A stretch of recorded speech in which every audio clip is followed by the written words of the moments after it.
Welcome to another edition of the HBD Chat. I'm your host, James Hansen.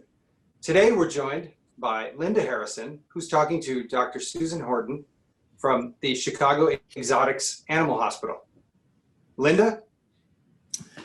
Great.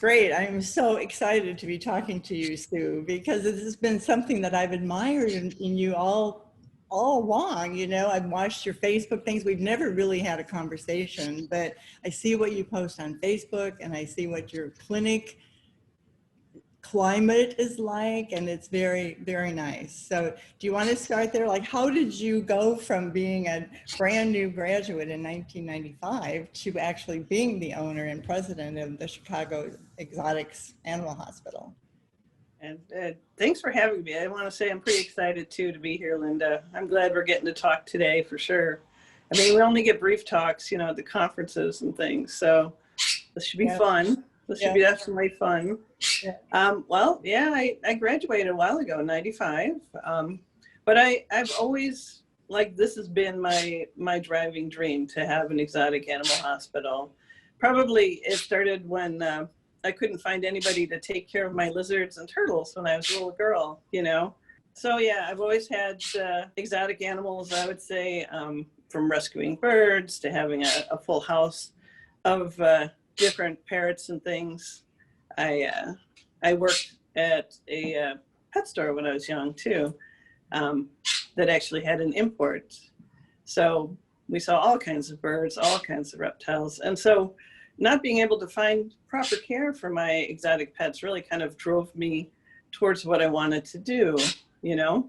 I did start a bit late, you know, because I was working at that pet store and became a manager and became involved, you know, with the running of the business. And I think that helped me with understanding how to run a business, you know, later on in life. Who knew, you know?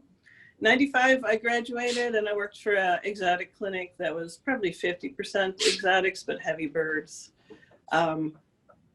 Because reptile medicine, there wasn't a whole lot of it at that point. You know, I did want to develop it.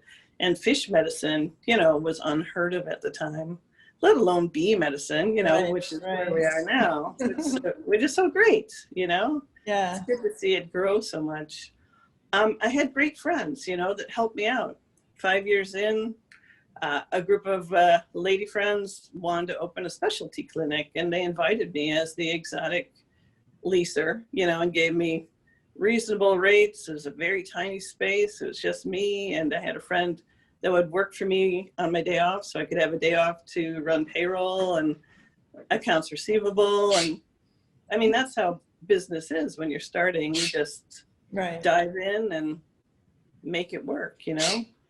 I think the long-term success of it is sticking with it, believing in your people, making sure your people get educated. I've always brought technicians to the conferences and paid for people's continuing education, because that's important. You know, you want your staff to be knowledgeable from the front desk all the way to the back room. Everybody should know what's going on and understand what you're doing and understand the importance of it.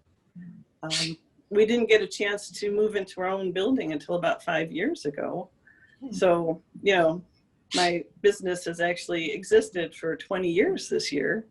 With the right? It's crazy. With the pandemic, I haven't really felt like celebrating those 20 years, you know? So maybe we'll get a better celebration in when things are better. I can't invite people into the clinic, obviously. So you have an all-female staff then, I see on your pictures. 2 male employees. I've got, Joel Pond is a technician. He's very skilled. And my husband now is in charge of accounts receivable and payroll and all those sorts of things. So we diversified, you know. But what have you had to do about the pandemic then? You know, if you've got all these people that want to come in for service, and then you have to have, I'm sure, masks and limited people coming in at a time. And we don't let anybody in.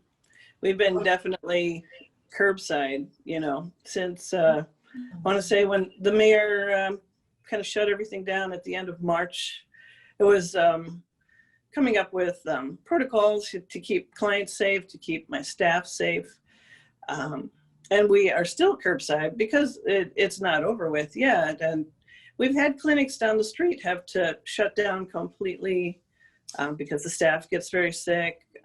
One of my mentors actually passed away from COVID, not too far away.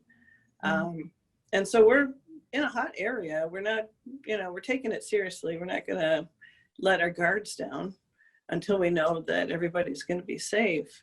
I do have a lot of immune compromised people that work for me too, I got to keep the staff healthy.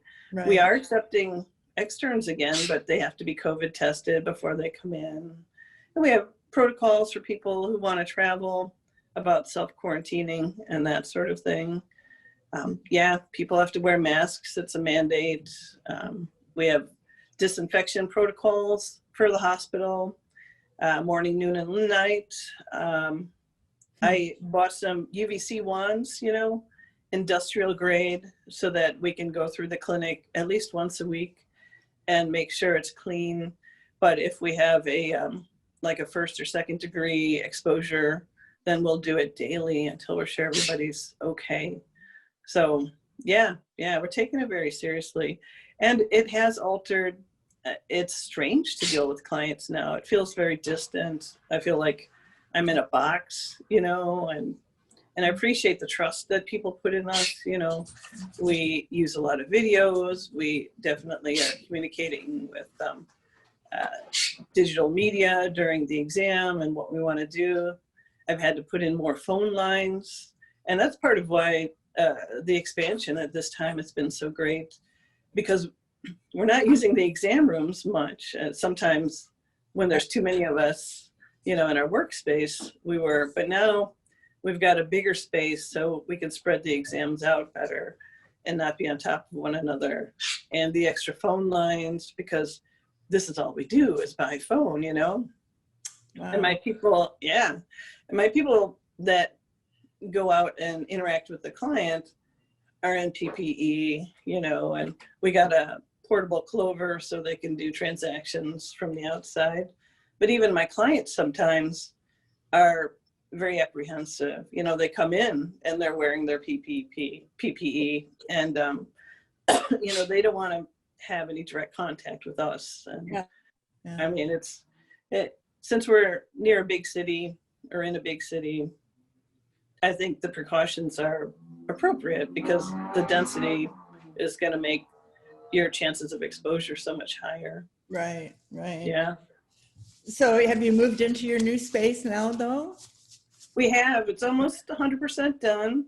The last few things are being done this week. So we put in 2 big runs for, like the large tortoises or the pigs, because we do see pigs. My contractor was like, "Is this where the alligators go?" I'm like, "If needed." Oh yeah, probably most people haven't seen as strictly exotics practice before. Usually they're kind of like part of the small animal, but that's very cool that you've designed it to be just specific for exotics, because then you can really focus on those species. I think it's really cool. I know we want to talk about the honeybee veterinary care later on, but what has been the role of associations in your life? Because I know you've been president of the reptile amphibian, ARAV, and I think you're a member of all of the rest of them that are available right now. Has that had strong influence on your practice and, Yeah, definitely. There's always been mentorship there to be had. You can see how other people are doing it. What they're doing to be successful, but also getting good information on how to practice the best that you possibly can. We want to try to hold to a gold standard for sure. Mm-hmm. And so, I have been president of ARAV. I've been on different boards for the different associations, of course. Mm-hmm. And I like meeting the people too, people who are inspired by exotic medicine, people who are really into it and are always thinking, because we're all the MacGyvers, of veterinary medicine. Stuff generally isn't made for us, so we have to figure it out and see what works and what doesn't. So it's wonderful to be around people like that. And from those associations, I mean, I've got some strong friendships. You know, we do lots of fun things, like herping together. We recently had a cabin, and those of us who could came to the cabin. We got COVID tested first to make sure we're all safe. And then you know, going out looking for snakes and salamanders and turtles, you know, just keeping, and birds. There's a lot of birding too. Obviously, Southern Illinois has a lot of great things to offer. So, and that stems from all those friendships, you know, that you make meeting these people that are intensely into it. You know, they are definitely the bright light in your day to see how they're doing. Right. I've seen pictures on Facebook where you have taken a group of people and gone off after a conference maybe and spent a few days looking around. That's a great tradition to have going, you know? Yeah, yeah. I think some of it we had been doing a little bit of it before, but it kind of started after the death of a close friend, Kevin Wright. We all got together and we're like, we need to do this. You know, life is short, and we aren't always surrounded by people who understand our love of these creatures, you know? And so it's just great, you know, to have that friendship, even though it kind of started on a sad commemorative. Yeah.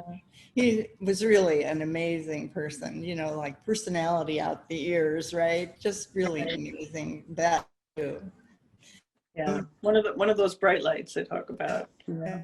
You know, right after the veterinary conference, we had the dean of vet school from Iowa State come here, and we were talking to him about all the people that really want to have a solid education in exotic animal medicine. And he's a bovine guy, so he doesn't really even understand it, I don't think, you know, how important it is. But what would you suggest that veterinary schools could do to better prepare their graduates to take care of the clients? Yeah, I mean, if they have students that are interested in exotic medicine, they should provide education for it. They shouldn't skip out on, even in the basic classes, you know, if you're going over multiple anatomies, don't skip out on the exotics. Those should always be included. Avian medicine, even in our poultry class, there was a little bit about citizens, at least. I think when I was going to school, not much was offered. A lot of the schools are building it up now, but you're right. Some schools just don't even consider it. You know, I have some of my students, you know, we have long talks about how their counselors are counseling them away from exotics because they don't understand it and they don't see a future in it. And I don't think that's fair. I think they need to understand or be educated that there is a future for it. My business is certainly successful, and we have many exotic practices in Chicago alone. So it's not like it doesn't exist. Maybe not 100% exotic, but you are going to see rabbits, you know, and you should understand how rabbits function, what they need to function, how their medicine is different from dogs and cats. You know, you're going to see guinea pigs, you're going to see hamsters, and they deserve the same amount of care and education as any other animal. It should never be sidelined, you know. I think people don't understand the bond that people have with the exotics. I remember when Greg was first starting practice, you know, and somebody brought in a little turtle, you know, this was like back when they were selling baby turtles in the pet shop, you know, and it had an eye infection, and I think the bill was like $11 or something like that. And the owner's father, the owner was a little kid, right? And the owner's father said, "Oh my goodness, we can't spend that kind of money on a turtle," you know. So they don't always understand what the bond can be. They do with dogs and cats, but not necessarily with snakes or, you know, other creatures that you don't see that often, you know. Right. And look where it drove me, right? People who didn't understand or didn't want. So it drove me right here where I am. Yeah. And parakeets are out there, you know, turtles are still out there. They still need that care. So I would say to universities, figure it out. We all offer externships. I mean, it's a little slowed down right now. People can come out and get some education through us, but they need the basics, you know, they need the foundation, Yeah. like we get for everything else. So I've always been fascinated by your interest in honeybee medicine, because that has to be like the emerging field in veterinary medicine. And you actually gave a talk at Mississippi, one of the schools in Mississippi about, and I think it was probably very well received, right? Yeah, it was actually in Illinois. It was in Oh, Pekin. Illinois. Oh, okay. Yeah. I think it's called the Mississippi Valley Veterinary Association, I want to say. I could be wrong. But yeah, I gave several bee talks, actually. It was a whole morning, which was great. You know, it was very well received. More people attended the bee talks than did the bird talks. So, you know, I'm really excited about that. That's good. That's good. Surprisingly, yeah. But I think we may have more beekeepers too. You know, a lot of the people that were there, they either kept bees or they knew somebody who kept bees, you know, and so they saw a potential. Now that they're considered a food animal, we're more involved than ever. And just like with fish medicine, it's a rocky start. You know, we're all just kind of figuring it out, how we work into these people's lives easily without, you know, stressing them out, stressing ourselves out on how to do it. So it's tough. Yeah. Well, probably the bee people, like the fish people, were using over-the-counter medications themselves. And I guess there are legislations now that they can't do that. Is that right? Is that why it's moving more toward the veterinary? Exactly. As a food animal now, they can't purchase antibiotics to just use how they have in the past, you know. And so they need us to be involved, but they're not used to, a lot of beekeepers don't work well, I'm finding, with the outside world, you know. Maybe Right. it's more introverted hobby or something. I mean, I keep bees and I understand, you know. So that's where the problem comes in. It's the paradigm, you know. You do have a food animal and you need to recognize that you're going to have to treat them like food animals, even though you may call them your backyard 50,000 venomous pets that you keep in a box, which is what I call them. You know, just lately, there's been a lot of publicity about die-offs. You know, I think there were like 40 million that were killed or that died all of a sudden in Italy, and Europe is trying to ban pesticides over there, the Bayer ones especially. And, you know, there has to be some real problems in the United States too. You know, if the almond industry doesn't have enough for pollination and they have to like bring the boxes in to help pollinate them, that's pretty serious. Yeah, and that's very stressful for the bees, obviously, too, that industry carting them around, but that industry can't be supported without bringing, you know, bees into the area, and it's a monoculture. So, you know, the food for the bees is only available for so long, and then they need to move on to another space. I've run into problems with the use of nicotinamides and, you know, people spraying for mosquitoes. You know, there's all these mosquito control services, or like where I live, they, you know, the township sprays, and you don't necessarily get warnings. And it'll weaken your hive. It'll cause lots of deaths. You know, it'll make them more susceptible to other diseases. And so, you know, the things that you've been trying to keep your bees healthy from, so you don't have to so heavily manage them, they become very susceptible, and so your hive gets weakened, and you can lose hives very easily that way. Stressors like for the industry bees, moving is very stressful, and they become more susceptible. And if nicotinamides come in, then you'll start to lose tremendous amounts of bees and hives, for sure. There's a new movie that's coming out, and I think it's probably going to be on PBS or something like that. We saw a preview of it on the Jackson Hole Wildlife Film Festival. It's called The Brains of Honeybees, and it is really fascinating. And the guy was saying that the honeybees have 1 million neurons in their brain, whereas humans have 80 billion, you know, so there's a big difference, but they learn faster than lab rats. If they're trying to teach, I mean, that's kind of weird, isn't it? If they're trying to teach them something, they actually have documented that. That's Cool. very I'm cool. going to watch for that. That sounds like a good one for sure. Yes, yeah, Science in Nature is the whole series, I think, that that's coming out. So where do people learn about this? Because they wouldn't be getting this in vet school, the honeybee medicine. You just have to look up. I noticed that JVMA actually even had a reference, an online reference. Did you see that in one of the resources? Yeah, they've got a resource page, which is nice. Some of the other universities do, North Carolina, I want to say. But there are classes, VIN offers a good series on honeybee medicine.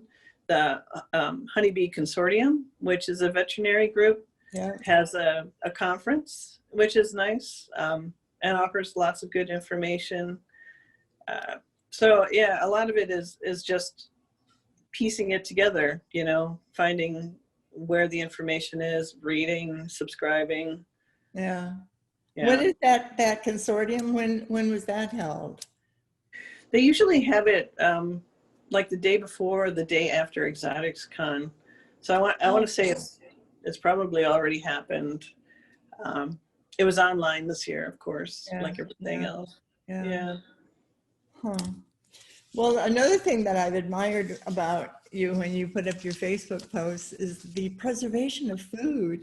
I mean, I remember my mother did a lot of jellies and jams and applesauce and stuff like that, but it's just so cool to see somebody doing that now. So how did you get into that kind of activity on your own time? Sure. Well, busy minds were always needing to do something. And, I have a giant garden, and so I have, of course, fruit trees. I've got berries, things like that. And I think it started because I have a blackberry bramble. I love raspberries, and that they would spoil so quickly, and so I wanted to figure out a way to make it last longer. And so my mother-in-law is into canning. I started trying it. She helped, she gave me some books and some tips. And then things like tomatoes became very important to me too, because the garden tomatoes, I used to think I hated tomatoes, like they were disgusting. But then garden tomatoes, they're like a whole different animal, they're so delicious and so just like sunshine. And so figuring out how to make those last brought me into all the different tomato things, and then just snowballing from there, figuring out how I can work my putting things away with controlling what we eat in the house. I don't want to have a lot of preservatives. I want to know what's in the food. And if I can control what's going in, I can at least control the chemicals that we're ingesting, because we don't want to go heavy on that. We want to be more of the slow food type people, Slow Food is a group in Chicago that believes in preserving heritage breeds and heritage seeds and things like that. And, a lot of the restaurants belong to this group. There are farms that belong to this group. And it's all just about slowing down how food comes to you and how you eat it, how you prepare it. And that's very interesting to me. I enjoy that group. The honeybee people introduced me to the slow food people. Oh, is that right? Yeah. They all have the same basic philosophy, probably. You don't use any pesticides in your garden, surely, do you? No, I don't. That's hard, though, too, with the community. It is. But there are ways around it, and sometimes you lose, and sometimes you have to move on to a different kind of a crop or a different kind of a thing, other people have more success and you can trade around. But I did bring some tomato product. Oh, cool. I call this my tomato base. It's tomatoes, onions, and green peppers. And so you could use this for fajitas, stews, lots of stuff like that. Marmalades are difficult. Marmalade is a good one to do. And this is a lemon marmalade, lemon rosemary. Oh, really? Oh, yeah. And it's great on fish, but you could also make pastries and things with this as the filling, and that's really super yummy. I was sad we didn't get to do our hot pepper or hot salsa tasting. I've been making a lot of salsas this year, so I've got one that was burning my fingers even to handle it. So Well, what kind of peppers do you raise? What kind of peppers? I usually just do jalapenos, but my friend apparently is raising ghost peppers and habaneros and gave me a whole bunch. Where are they? Here we are. I'm drying some of them for future use. But even one of these guys is a killer. You know, they're so hot. And especially the ghost peppers. Those guys. Oh, yeah. I Those don't think I've ever seen those. Huh. This is my bug repellent right here. Oh, is that from beeswax? It is. Oh my gosh, Isn't so that cool. cute? Yeah. So beeswax from my hive and some essential oils and some other things, you know. It works pretty good and, you know, no harm, no foul. I'm sure sometimes you need DEET if you're going out in tick country and stuff. It's not going to stop that, but the mosquitoes don't bother me at all. I did bring my winter paw balm for the dog, you know, another thing you can do. Oh my goodness. And that's like vitamin E, almond oil, beeswax, shea butter. Because we live on a busy street. There's a lot of salt out there. So he needs his paw balm. But I make lip balms. I for people who have trouble sleeping, sometimes our minds are always working. I've tried a few essential oil lotions. Lavender always works for me, so that's a good one. But yeah, it's fun to start really working into all the things in your house, you know. Well, what is your base for that then? Is it it's not the beeswax, right? No, like shea butter. Shea butter's the base, yeah. There's a little almond oil and stuff. Oh, that's amazing. Huh. Easy to make on the stove. Easy to make what? On the stove. Oh, right. Or in the microwave. You'd use ball jars a lot, you know, the canning jars. So I have a lot of those. Huh. So it's very close to Halloween. And I know that you really love that holiday and you kind of like bring it into the whole October, right? Oh yeah. So can you tell us about like how you celebrate, like with your staff or with your friends, or how you celebrate that whole fall season and Halloween? Of course, there's a lot of decorations, you know, obviously. Some of them stay up year round for me, which is fun. I mean, you can see there's a few up now. Look around, it goes on and on. Wow, everywhere. And for my birthday, I got these guys. Can you see them? Oh yeah, oh yeah. A while back, there, some of my faves. We have a cabin over Halloween, and our goal is to scare each other, you know. Over the year, it's been going on a long time, many years, you know. I want to say we're on year 18, and the group gets bigger, it gets smaller, and the goal is lots of pranks and culminating in a treasure hunt, we call it. There are a couple of masterminds, and they come up with, you know, a literal treasure hunt where you follow clues around in the forest. We try to always get a place that's, you know, got a lot of acreage, and so different puzzles, you know, and they've had things like 10 of those plastic Easter eggs, 9 filled with salt, 1 with sugar, and you had to dig through the bag to find the sugar one to move on to the next, you know, have a clue to the next one, find the red grain of rice in a bucket of rice, you know. Oh, wow. How many people participate? We've had as many as 20 and as few as 4. Minimally, we need 4, you know, to really have fun. One year, they hired some local kids to just be in the woods and be creepy. That was pretty fun. Oh, really? Oh, wow. We've had scary clowns, you know. So it's fun. But, you know, we cook and we watch scary movies and go to the local winery, of course, because, you know. Of course, it's a party weekend, right? Oh, I was going to tell you, at the clinic on Halloween, we can't have scary costumes, but there is a tradition of creating a costume theme with whatever's around them, at the time. So they've had Little Mermaid, they've had a makeshift guinea pig surgery. Oh, really? As a costume? One of the girls has a life-size guinea pig costume, so they like to work with that. That's cool. Very good. It's fun. That's cool. Is there anything else that you want to share with the people, about your life, your pastimes, your hobbies, and things that you enjoy doing? This has been fun to talk to you. It has been fun to talk to you as well. I don't know. Enjoy your passions. Don't let the workday be all that you do. You need to. I mean, that's a passion in and of itself. We're always going to be thinking about it, but have other passions so that your life is full. You don't want to just be one-dimensional. Great. Well, thank you very much for your time, Sue. We'll have to follow up with another one sometime. I think we need to do the hot pepper sauce tasting. Oh, okay. I challenge you. Thanks for tuning in to the HBD Chat, a production of HBD International Inc., Harrison's Bird Foods, and Wild Wings Organic Wild Bird Foods.